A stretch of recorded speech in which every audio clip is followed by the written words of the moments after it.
Ողջույն 106 եւ 5 հաճախականությանը միացած մեր հարգելի ռադիոլսողներ եւ ռադիոդիտողներ, մենք այս պահին սկսում ենք Թարմուղեղով զրույցը եւ Վիլեն Գաբրիելյանն է մեր տաղավարում, քաղաքացիական պայմանագիր կուսակցության վարչության անդամ։ Ողջույն, պարոն Գաբրիելյան։ Ողջույն։ Ինչպես խոստացել էինք, մենք ընտրություններից հետո անմիջապես առիթ ենք ստեղծել զրուցելու, ինչպես է գնահատում հետընտրական իրավիճակը, շատերը մտածում էին, որ հետընտրական process-ներ կլինեն, փողոցային պայքար եւ այլն, իրականում այնպես չի, որ լարված չի այս պահին իրավիճակը, բայց կարծես թե այդ կանխատեսումներն էլ չկան։ Իմ կարծիքով իրավիճակը լարված է ավելի շատ կրկին համացանցում, քան համացանցից դուրս, հետընտրական գործընթացներ ես անձամբ չեմ ակնկալում, քանի որ այնուամենայնիվ պետք է դրա լեգիտիմությունը ունենան այն ուժերը, որոնք որ ենթադրաբար նախապատրաստում էին կամ պատրաստվում էին ինչ-որ հետընտրական գործընթաց ծավալել, հետընտրականը նորմալ բնականon աշխատանքային process է, կարծում եմ, ինչպես գիտենք, բողոքարկումներ կան, որոշ ընտրատեղամասերում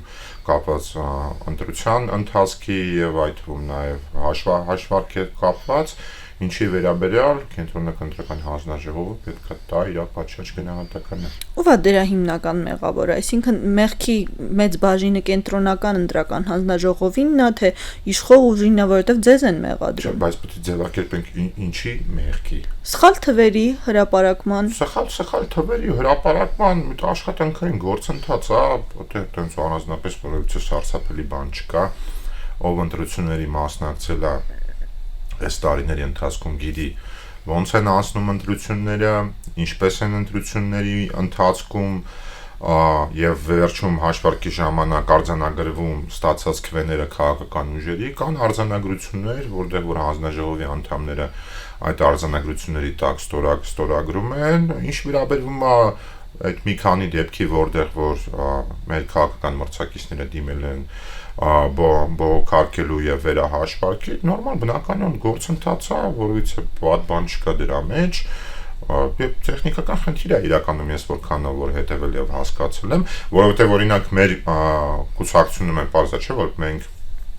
նաեւ մեր համակարգը ունենք, որով որ հաշվում ենք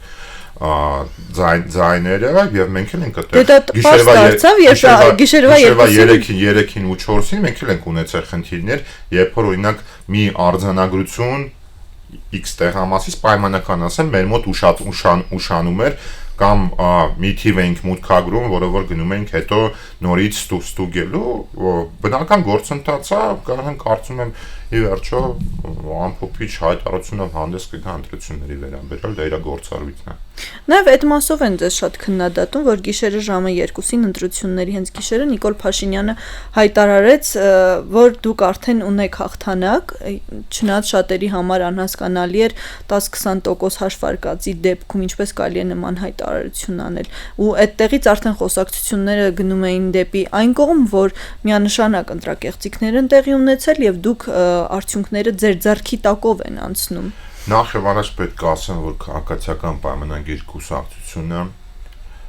չի կեղծել եւ չի կարող անգամ մեր մտքով անցնել, որ մենք կարող ենք ընտրություն կեղծել, որովհետեւ դա կլինի մեր սկզբունքի եւ գաղափարների դեմ լինելը, իսկ այս բան բացառված է, ինչ վերաբերվում է այդ հայտարարությանը վարչապետի, ես ձեզ sense ասեմ, անձամբ ես եմ եղել այն վերջի մարդը, որը որ նստած է եղել այն ամենավերջի էկրանի վրա, որտեղ որ տեղեկատվությունը հավաքագրվում է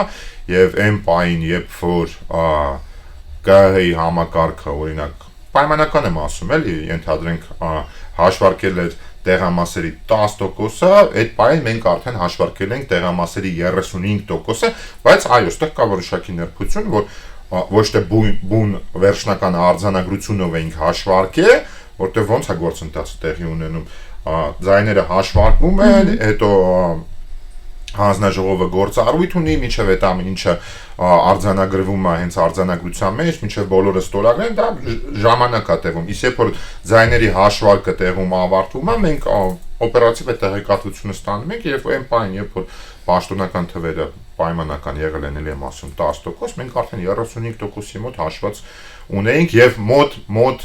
հավանաբար մի 15-20%-ի տեղամասերից տեղեկատվություն ունենք, որը որ դեռ չէինք մուտքագրել համակարգ, դրա մեջ որովհետեւ այդպես արտարոց բան իրականում չկա 21-րդ դարում կարծում եմ տեղեկատվությունը վարքյանական փոխանակվում է, ինչը օրինակ նույն կարող են կարծում եմ մյուս ընտրությունների ժամանակ եւս հաշվի կառնի, որ շատ ավելի օպերատիվ եւ շատ ավելի ստույգ աշխատի, որպեսզի մենք օրինակ այս խնդիրները սխալ մուտքագրումների, որոնք որ հիմա ունենք, չունենանք։ Ասում եք ձեր քաղաքական հակառակորդներ, իրենք կարծես թե ձեզ միայն չեն ընդունում որպես քաղաքական հակառակորդ, այլ նաեւ թշնամական վերաբերմունք կա, նկատում եք դուք։ Մեր մրցակիցների կողմից։ Իհարկե նկատում ենք, բայց օրինակ ձեր մոտ հարցազրույց տալուց բազմիցս ասել եմ, որ այդ ատելությունը, որ իրանք տածում են մեր քաղաքական ուժի հանդեպ, այդ իրանց որևիցե լավ տեղ չի բերելու, հենց քաղաքական առումով, որտեղ դրանով որևիցե քաղաքական դիվիդենդ չես կարող շահել եւ քո նպատակին չես կարող հասնել, եթե պայմանական քո նպատակը քաղաքացիական պայմանագիրը իշխանությունից հեռացնելն է, որովհետև դու երբ որ պայքարում ես ընդդեմ, ոչ միտեղ չես հասնում, բայց այդ թշնամանքի մեջ իհարկե շատ վատ բան կա, բայց դա մեզ չի վնասում, դա առաջին իրանց է վնասում։ Իսկ դուք ո՞նց եք պատկերացնում առհասարակ այդ մթնոլորտի լավացումը, որովհետև ակնհայտ է, որ ոչ միայն ձեզ սատարողների կողմից կա այդ թշնամանքը հակառակ ուժերի հանդեպ եւ իրենց կողմից կա ձեր ուժին սատարողների հանդեպ։ Դա լրջագույն խնդիր է, կարծում եմ, որը ես կարծես թե չեմ հանդիպել քաղաքական ուժերի նախընտրական ծրագրերում, թե ինչպես են հստակ լուծում տալու այդ հարցին։ Իրականում գլոբալ առումով այդ խնդիրը կա եւ միշտ չէ, որ քաղաքական ուժերը այդ առումով նրբանկատ են, որովհետեւ sense մի հատ նրբություն կա, նրբություն երևի սխալ ասեցի, ավելի շատ փաստ կա, որ օրինակ հրապարակային մեր պայմանական մրցակիցները, որոնք որ աշխարհի վերջի բառերը հրապարակային մեզ հիմա ասում են եւ մեղադրում են, վաղ գալու են ազգային ժողով եւ մեր այդ նորմալ ու չեմ ասում լիարժեք, բայց հնարավորինս համագործակցելու են ազգային ժողովի աշխատանքային գործընթացում, падգամավորի լիազորություններից ելնելով, բայց այն ֆոնը, որը որ ստեղծվում է նախընտրական շրջանում, քաղաքական մրցակիցների կողմից, իհարկե, այն չեմ ուզում ասեմ, էլի սովորական մարդկանց համար, բայց մարդկանց համար, որոնք որ բուն քաղաքական գործընթացի մեջ ներգրավված չեն, իրանց վրա վատ ազդեցություն է թողում եւ կարծում եմ քաղաքական ուժերը ապագայում պետք է մտածեն, էլի, որն է այդ սահմանագիծը քաղաքական խոսույթի, որը որ սովորական մարդու վրա չպետք է տենց հետքի նման մնա, որ այդ մարդը տենց շարունակի այդ նախընտրական խոսույթի շրջանակում ապրել, իսկ ելի եմ ասում օգոստոս 2-ից եթե չեմ սխալվում նոր ազգային ժողովը գումարվում է, մեր քաղաքական մրցակիցները գալու են, իհարկե կամերաները որ միանալու են աշխարհի վերջի մեղադրանքները հնչեցնել են, բայց հենց կամերաները անջատվելու են, ելի եմ ասում, ոնց որ եղել է մինչ այս գումարման ընթացքում, տենց լինելու ապագա գումարման ընթացքում բոլորը բոլորին բարևելու են։ Բայց ընդդիմադիրները պնդում են, որ իրենք ձեզ հետ չեն համագործակցում եւ ձեզ հետ անհնար է համագործակցել, երբ օրինակ դուք համաձայն եք, որ օրինակ ադրբեջանցիներ կարող են գալ եւ ապրել Հայաստանում։ Մենք համաձայն չենք, որ ադրբեջանցիներ կարող են գալ եւ ապրել Հայաստանում, դրա հետ ավելի շատ համաձայն են մեր ընդդիմադիրները, որոնք որ այդ կեղծ օրակարգը բերել են եւ ներդրել են նախընտրական շրջանում, որպեսզի կարողանան քաղաքական դիվիդենտներ շահել, խաղալով մեր հանրության հույզերի վրա, բայց համագործակցել բառը եկեք հասկանանք հենց աշխատանքային գործընթացի մեջ, ասել կուզեմ գալու եմ, չէ, ազգային ժողով, հանձնաժողովի նիստերին, այդ նիստերին քվեարկելու են, այդ նիստերը գումարվելու է իրանց ներկայությամբ շնորհիվ նաև քվորում ապահովելով, իրար հետ օրենքներ են քննարկելու, դեմ լինելու, կողմ լինելու համագործակցություն ասելով նկատի ունեմ ազգային ժողովի լիազորությունների եւ падգամավորի լիազորությունների շրջանակում։ Չեմ ասում, որ իրանք եթե մենք ունենք ինչ-որ քաղաքական գիծ գալու են այդ գիծը պաշտպանեն, էլի, բայց կարող լինեն նաեւ գծերը, որ պաշտպանեն, բայց դա ապագան ցույց կտա եւ հաշվի առնելով նախընտրական շրջանում այդ ու նաեւ ինչը որ իհարկե կասկածելի է, որ կպաշտպանեն, բայց հաշվի առնելով նախընտրական շրջանում բազմաթիվ փաստեր հնչեցված, հրապարակված եւ այն տեղեկատվությունները, որոնք որ եղել են համացանցում։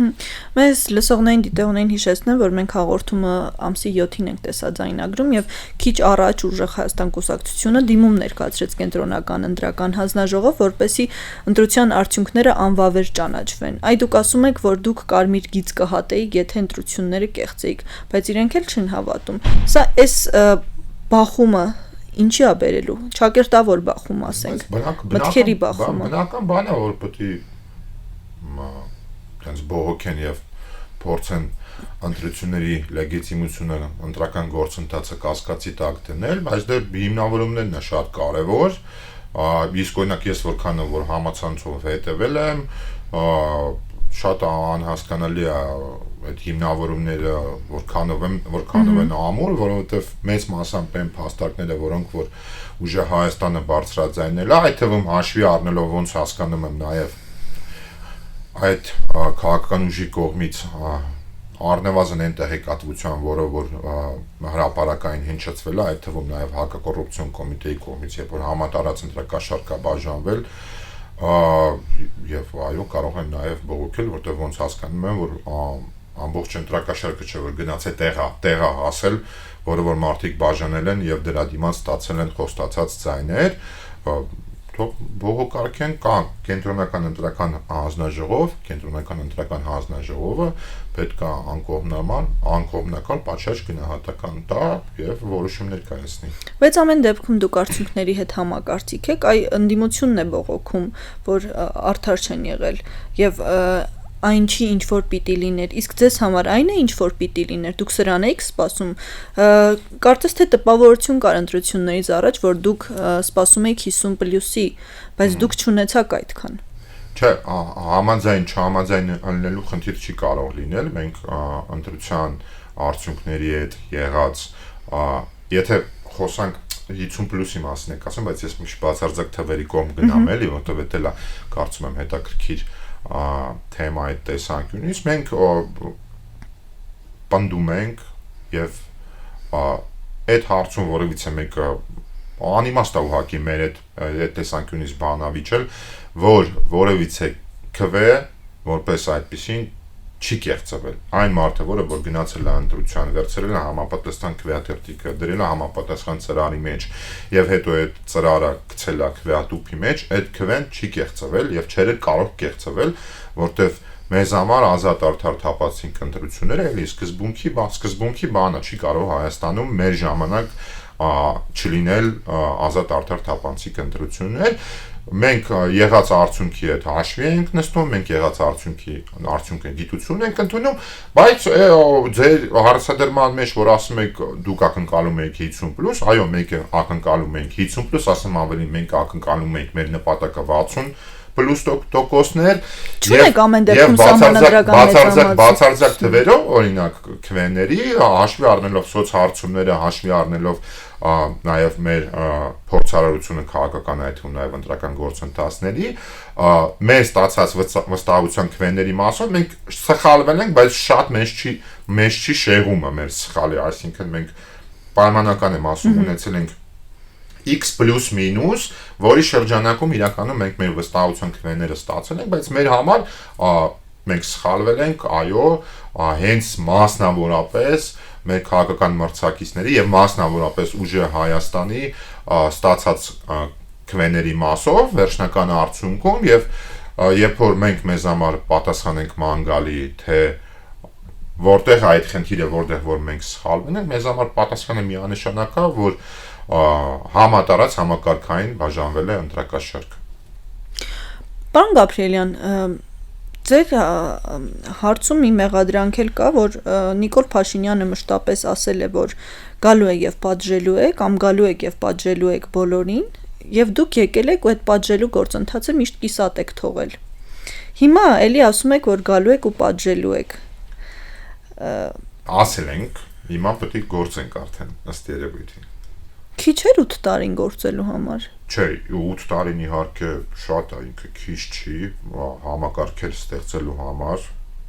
քիչ չի, բայց այլի այդտեղ կան սուբյեկտիվ եւ օբյեկտիվ պատճառներ, թե ինչու համար մեզ մոտ ի վերջո չի ստացվել ստեղծել այնպիսի համակարգեր, որոնք որ այն մարտահրավերներին, այդ թվում անվտանգային եւ անվտանգային ասելով նկատի չունեմ բացառապես ինչպես մենք միշտ հասկանում ենք,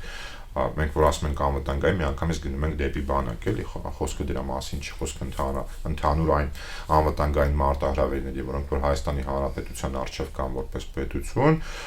դեռ միջես պահը ցավոք չեն կարողացել ստեղծել այնպիսի համակարգեր, որոնք որ արդյունավետ պատշաճ եւ ժամանակին համահունչ կարողանան այդ մարտահրավերներին առնվազն արձագանքել, չեմ ասում կանխարգելելու մասին, դա էլ է մի ուրիշ խնդիր, եւ այո, այդ տեսանկյունից մենք մեր թերությունները հասկանում ենք եւ պետք է հետեւողական աշխատենք, որպեսզի այդ համակարգերը ի վերջո պատշաճ հիմքերի։ Կարծես թե դուք պատժում եք, բայց սխալ մարդկանց։ Ну, սխալ կամ ճիշտ կամ սխալ բանի համար, նույն խոսքի համար եք մարդկանց ձերբակալում։ Եվ մենք Ոչ թե գործողության խոսքի համար միանշանակ մարդկանց չեն կարող ձերբակալել, բայց ես մոտավորապես հասկանում եմ դուք ուր եք տանում այս հարցադրումը, բայց պետք է շատ ճշգրիտ հասկանալ նաև, որ օրինակ նույն մեղադրանքը մեզ կա, հեսա ես ձեզ ասեմ, դուք հեսա ասելու եք խոսքի ազատության մասին եւ մարդը երբ որ ազատ խոսքի ասում մենք իրան պատժում ենք, մենք չենք կարող մարդուն պատժել ազատ խոսքի համար, բայց մեզ, օրինակ մեր համակիրները, մեզ ընտրողները ոնց են մեզ մեղադրում, որ մենք մարդկանց, որոնց որ պետք է պատժենք, չեն կարողանում պատժել, եւ մենք ըստ էության արդարանում ենք նրանով, որ մինչեւ պահը չունենք պատշաճ համակարգեր, որոնք որ կարողանան այդ քաղաքական պատվերը իրագործել, որը որ հանրությունն է ձևակերպում այդ քաղաքական պատվերը, նույն մեր համակիրները, մեզ ընտրողները մեղադրում են նրա մեջ, որ դուք այնքան եք այդ խոսքի ազատությունը թույլ տվել, որ մարդիկ սահմանաչափը ուղղակի բարեկրթության կոնտեքստում կորցրել են եւ մարդկանց թվում է, որ առավոտի ցիրիգուն հայհոյելը դա տեղավորվում է խոսքի ազատության շրջանակում։ Հայհոյելը բացարձակ մի կողմ է դնում, դա աններելի է կարծում եմ, բայց մի փաստ պետք է արձանագրենք, մի փաստ պետք է արձանագրենք, պարոն Գաբրիելյան, Նիկոլ Փաշինյանը այն եզակի ղեկավարներից է, ով որոշել է, որ պիտի մտնի ժողովրդի մեջ, քարոզարշավի ընթացքում այդքան քննարկումներ ունենա ժողովրդի հետ ու ակնհայտ է, չէ, որ հետևանքները կարող են նաև այդպիսին լինել։ Այսինքն, եթե մարդը իրեն համարում է ժողովրդի մարդ, ինչպես դուք եք հաճախ ասում, եւ իրենցից մեկը, հետեւաբար այդ քննարկումների մեջ չի կարող լինել վերև եւ ներքև։ Այո, Բայց ինչի՞ց եք նեղանում։ Քննարկումը տենց է ստացվել էլի, որտեվ չի եղել վերև եւ ներքև, այլ երկու քաղաքացի ըստ երևույթի իհարկե հաշվի առնելով նաև այս ընթացքում ի պաշտոնե քաղաքացիների աշխատանքը երկու քաղաքացի իրար հանդիպել են եւ զրուցել են։ Բայց մի քաղաքացին հայտնվել էր բանտում, իսկ մյուս քաղաքացին շարունակում էր երկիրը ղեկավարել։ Ես այնուամենայնիվ կոնկրետ հասկանում եմ, որ դուք խոսում եք Օսիպյան Արտուրի մասին, եւ նաեւ հավանաբար իմ մեղավորությունն է, որ այս ընթացքում չեմ կարողացել բուն վարույթը, որը որ հարուցվել է, հետաքրքրում եմ թե որն են այն հիմքերը, որի պատճառով կիրառվել է տվյալ խափանման միջոցը, ինչը որ իմ մեղավորությունն է, բայց ուղղակի ֆիզիկապես չէի կարող, բայց սա չեմ արդարանում, բայց ինչպես ասել եմ, հիմա էլ եմ ասում, եթե մենք վեկալում ենք տվյալ դրվագը եւ հետագայում իրավապահ համակարգը ոնց է գործել, առանց հիմքերի մեջ խորանալը իմ համար էլ անհասկանալի է եղել, թե ինչու համար է Օսիպյան Արտուրի համար ընտրվել նմանատիպ խափանման միջոց, հույս ունեմ, որ մեր իրավապահ համակարգը հնարավորինս տակը կարողացել է պատշաճ հիմքեր դնել։ Պարոն Գաբրիելյան, 21 թվականի ընտրությունների ժամանակ ասում էին, որ դա մերժելու քաղաքականություն էր եւ նախկին ուժերին չվերադարձնելու այդ խոստումը պահելու համար ժողովուրդը գնաց եւ կրկին ձեզ ցայն տվեց։ Եվ տպավորություն կա, որ այս անգամ էլ մարդիկ կրկին նայում էին ընդդիմադիր դաշտին, ասում էին չենք ուզում ռուսամետ ուժեր լինեն։ Կային գոնե խմբեր, որոնք այդպիսի տպավորության բան չկա։ Ինձ թվում է հիմնականում դա փաստ է, որ մարդիկ նաեւ հենց դրա պատճառով են գնացել։ Այսինքն դուք ասում եք տպավորություն կա, բայց փաստ է, որ մարդիկ նաեւ Դե ես չփաստեմ ամեն դեպքում։ Գնացել են, որ տարբեր ուժային կենտրոնների ենթարկվող, այդ թվում նաեւ նախկին բարգերով վարվող քաղաքական ուժերի դեմ լինելով հանդերձ մեզ քվեարկեն կա նմանատիպ իհարկե սեգմենտ մարդկանց եւ փոքր չէ այդ սեգմենտը եւ այստեղ կրկին մեզ կարող է մեղադրանք հնչել թե ինչու է միջորս Հայաստանի Հանրապետության քաղաքական դաշտում այդ սուբյեկտները կարողանում են անգամ մտածել դրա մասին որ կարող են մտնել քաղաքական գործընթացի մեջ ինչը որ Հայաստանի Հանրապետության համար հենց անվտանգային առումով այո մեծագույն խնդրեմ է եւ մարտահրավեր է այդ մեղադրանքը տեղին է այդ մեղադրանքին ի պատասխան իրականում ինչ էլ ասենք ստացվելու արդարանում ենք բայց ռիսկը հասկանում ենք եւ պետքա հետեւողական աշխատենք որպեսզի մյուս ընտրություններում էլ չգանք կանգնենք այդ խնդրի առջև որ կան ուժեր որոնք որ փաստացի ղեկավարվում են հիմա բանա դարձել դες մոդայիկա դարձել ասել մեթոդիչկա բառը մեթոդիչկեքով են ղեկավարվում պետքա մյուս ընտրություններին նմանատիպ իրավիճակը բացառենք պետք է աշխատենք որպեսզի Հայաստանի Հանրապետության քաղաքական դաշտը գնա դեպի առողջացում մյուս ընտրություններին եք մասնակցելու 4 ժամկետի եք գնալու պարոն Գաբրիելյան 4 ժամկետի ինչի 4-րդ անգամ դուք ուզում եք անգամ այդ ժամանակ գնալ քաղաքացիական պայմանագիր կուսակցությունը քաղաքական կուսակցությունն է եւ քաղաքացիական պայմանագիր կուսակցությունը այդ առումով պնդում եմ որ Հայաստանի պատմության մեջ եղած ոչ բնորոշ կուսակցություն է որտեղ երբ որ վաղը մյուս օր հանգարց չլինի իշխանություն եւ ստիպված լինի ընդդիմություն չի պատրաստվում փակվի երբ որ մի օր ժողովուրդը որոշի որ մենք չպետք է լինենք կառավարող ուժ մենք գնալու ենք դառնանք ընդդիմադիր կլինենք այդ ժամանակ պարլամենտում թե չենք լինի այդ ժամանակ պարլամենտում դա կապ չունի ինչ նշանակում մեկ կուսակցություն տեղում փակվելու է մենք ինստիտուցիոնալ կառույց ենք որը որ ստեղծվել է նրա համար որպեսզի Հայաստանի Հանրապետությունը լոզունգային առումով իհարկե ասեմ լինի բարեկեցիկ եւ ամտակ երկիր մեր ժողովրդի համար Իսկ ինչու Պուտինը չշնորհավորեց այ բոլոր կողմերից շնորհավորանքներ եկան բացի դաշնակից ռազմավարական դաշնակից պետություն Վլադիմիր Պուտինի մտքերը չեմ կարդում չեմ կարող կարդալ բայց ելնելով այն հայտարարություններից հրապարակային որոնք որ հնչել են Կրեմլից ենթադրում եմ որ մարդիկ հետևում են գործընթացին եւ ապագայում դեր հավանաբար հələ կշնորհավորեն Դուք իրենց սրտի ուժը չեք Դե բայց ինչի մենք պետք է լինենք շուտ մեկի սրտի ուժը մենք նախևառաջ պետք է լինենք Հայաստանի Հանրապետության քաղաքացիների սրտի ուժը պայմանական Ադրբեջանից էլ շատ գոհ են գիտեք չէ պարոն Գաբրիելյան հաճախ եթե մեկնաբանություններ կարդանք թե քաղաքացիները ինչ են խոսում ձեր ընտրվելու մասին շատ գոհ են եւ շատ ուրախ Ադրբեջանի քաղաքացիները այո իսկ ինչու պետք է գոհ չլինեն Ադրբեջանի քաղաքացիները օրինակ ես որովհետեւ պատճառ չեմ տեսնում որ Ադրբեջանի քաղաքացիները գոհ չլինեն նրանից որ Հայաստանի Հանրապետությունը ժողովրդավար պետություն է Հայաստանի Հանրապետությունը տեղի են ունենում ազատ արդար տապացիկ ընտրություններ քաղաքական ուժերը դրան մասնակցում են ստանում են քաղաքացիների վստահության քվեներ ձևավորում են իշխանություն կամ ընդդիմություն եւ այդ թվում նաեւ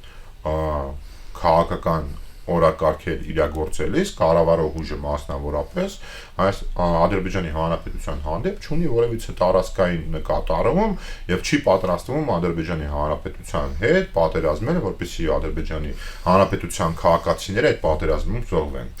Այնքան լավ տեղ հասանք, պարոն Գաբրիելյան, իմ վերջին հարցը հենց այդ մասով էր, երբ մենք Ես գիտեմ դրա համար հատուկ տանում եմ։ Քանի որ մենք տեսանք շքերթը ինչ զինատեսակներ ցուցադրվեցին, բավականին ողջավորված էին բոլորը, բայց մենք դրան զուգահեռ եւ փորձագիտական դաշտին երբ հետևում ենք, փորձագիտական դաշտը ինչ է ասում, որ ադրբեջանական կողմը ոչ թե այ տեղային մարտերի օրինակ պատրաստվում կամ պաշտպանողական, այլ ինքը պատրաստվում է պետության դեմ կռվի։ Իսկ թե որ պետության ակնհայտ է որ դա մենք ենք իր համար խնդիրներ մենք Ադրբեջանի համար խնդիր չենք ներկայացնում ուզում եք ասեք չէ ինձ փորձագիտական շրջանակ ես հիմա ձեզ չեմ հարցում փորձագիտական շրջանակներին եմ ուզում այդ դեպքում հարց ուղղեմ